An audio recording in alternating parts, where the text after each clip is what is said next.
नमस्ते दोस्तों। आज हम बात करेंगे कि 10th और 12th में क्या परसेंटेज इंटरव्यूअर आस्क करते हैं, जो इंटरव्यू राउंड्स होते हैं उसमें। तो दोस्तों, मेरा जो एक्सपीरियंस है वो ये है कि वो लोग इतना ज़्यादा इसके बारे में नहीं पूछते हैं कि आपके 10th में कितने परसेंटेज हैं या 12th में कितने परसेंटेज रहे हैं। उनको इंटरेस्ट रहता है आपकी 2 ही चीज़ों में। पहली चीज़ है आपका कम्युनिकेशन स्किल्स कैसा है, जो कि बहुत ही इम्पोर्टेंट है, क्योंकि कम्युनिकेशन स्किल्स आपके अगर अच्छे रहेंगे तो आप यूएस क्लाइंट से भी अच्छे से बात कर पाएँगे, सेल्स और प्री-सेल्स से भी अच्छे से बात कर पाएँगे, और जो आपकी सर्विसेबिलिटी रिक्वेस्ट है जो कि इंजीनियरिंग से आ रही है, उनको भी आप ठीक तरीके से कम्युनिकेट कर पाएँगे। तो आपका कम्युनिकेशन ओवरऑल कैसा रहता है, इसके ऊपर इंटरव्यूअर आस्क करेगा क्वेश्चंस। और ये सिर्फ यूएस क्लाइंट्स के बारे में ही बात नहीं है। यूएस क्लाइंट्स हो गए या फिर यूके क्लाइंट्स हो गए या फिर एएमएस क्लाइंट्स हो गए, इनके साथ में आप कैसे डील करते हैं, ये बहुत ज़्यादा इम्पोर्टेंट है। तो इनके साथ में आपके कम्युनिकेशन स्किल्स वो लोग जज करने की कोशिश करेंगे कि कैसे आप एक प्रॉस्पेक्ट हो सकते हैं एक प्रोडक्ट मैनेजमेंट के लिए। और इस पे ध्यान नहीं होगा कि आपके परसेंटेज क्या थे 10th और 12th में। और दूसरी सबसे सबसे ज़्यादा इम्पोर्टेंट चीज़ है, वो है कोलैबोरेशन। वो चेक करते हैं कि आप अगर आपको केस स्टडी राउंड्स में ऐसा पूछा जाएगा कि ऐसा सिनेरियो दे दिया, आपके पास सेल्स और प्री-सेल्स एक ऐसा यूज़ केस लेके आ गए हैं।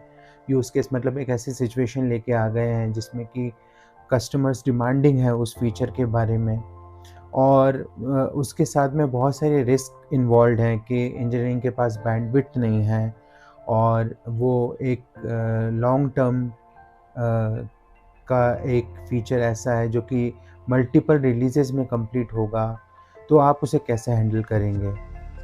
फिर दूसरा सिनेरियो हो सकता है आपका कि अगर प्रोडक्ट इंजीनियरिंग के साथ में आप इन्वॉल्व हैं एग्जीक्यूशन में, और इंजीनियरिंग को अगर कुछ प्रॉब्लम आ गई वो केस समझने में, तो आप उनकी कैसे हेल्प करेंगे।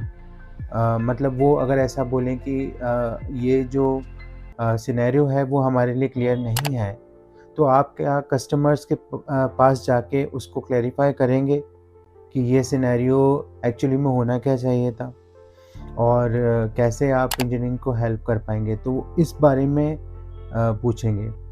और तीसरी चीज़ वो इस बारे में भी जानना चाहेंगे कि अगर कोई चैलेंजिंग सिचुएशन आई आपके सामने, तो उसे आप कैसे डील करते हैं। जैसे कि आपको सेल्स लगातार प्रेशर दे रहे हैं एक फीचर के बारे में, बट रेवेन्यू वाइज़ आपके प्रोडक्ट में वो इतना ज़्यादा इन्वॉल्वमेंट नहीं रख रहा है। मतलब रेवेन्यू कम है, उस फीचर के आने के बाद भी आपका प्रोडक्ट का रेवेन्यूज़ इतना नहीं बढ़ेगा। तो आप क्या डिसीज़न लेते हैं? क्या आप उस पर्टिकुलर फीचर के ऊपर ज़्यादा ज़ोर देते हैं कि जो कंपनी को रेवेन्यू स्ट्रीम आएगी उस फीचर के लाने के बाद, उस पे आप ज़्यादा जोर देते हैं? फिर आप जो सैंपल साइज़ ले रहे हैं, मतलब उस फीचर के बारे में जो प्रोडक्ट बैकलॉग आप जो बना रहे हैं, उसके बारे में जानने के लिए आप क्या-क्या सोर्सेज़ का यूज़ करेंगे?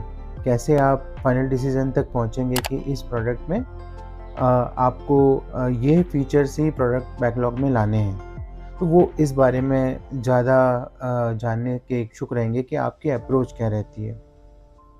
अब रही 10th और 12th के परसेंटेज की बात, तो वो परसेंटेज ये ज़रूर बताते हैं कि स्टूडेंट कंसिस्टेंट है कि नहीं, या कोई ऐसी जेन्युइन बात तो नहीं है जो कि मतलब कुछ ऐसी बात तो नहीं है कि ये जो लड़का या लड़की है वो मतलब बेसिक नंबर्स ला पा रहे हैं कि नहीं ला पा रहे हैं, वो इसमें इंटरेस्टेड रहेगा। अगर आपके 60% भी हैं, तो भी 10th में या 12th में, तो भी इतनी ज़्यादा बड़ी बात नहीं है कि मतलब क्यों इतने कम परसेंटेज क्यों हैं।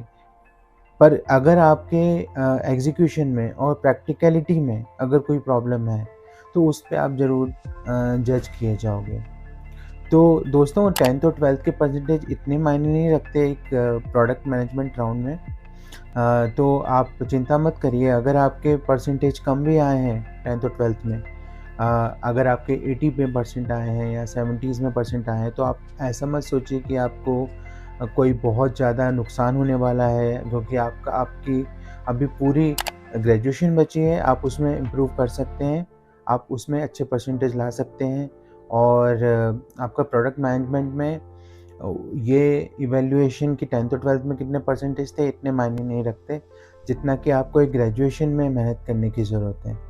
तो अपनी पूरी मेहनत ग्रेजुएशन में लगाइए और एक अच्छी ग्रेड्स हासिल करने की कोशिश कीजिए हमेशा, जिससे कि इंटरव्यूअर होंगे उनको पता चलेगा कि इसने इन प्रोजेक्ट्स में बहुत मेहनत करी है और ये रियली मोटिवेटेड है, और जो सारे सिनेरियोज़ हैं उनमें अच्छे से ये बता पा रहा है कि कैसे कोलैबोरेशन करेंगे, कैसे कम्युनिकेट करेंगे।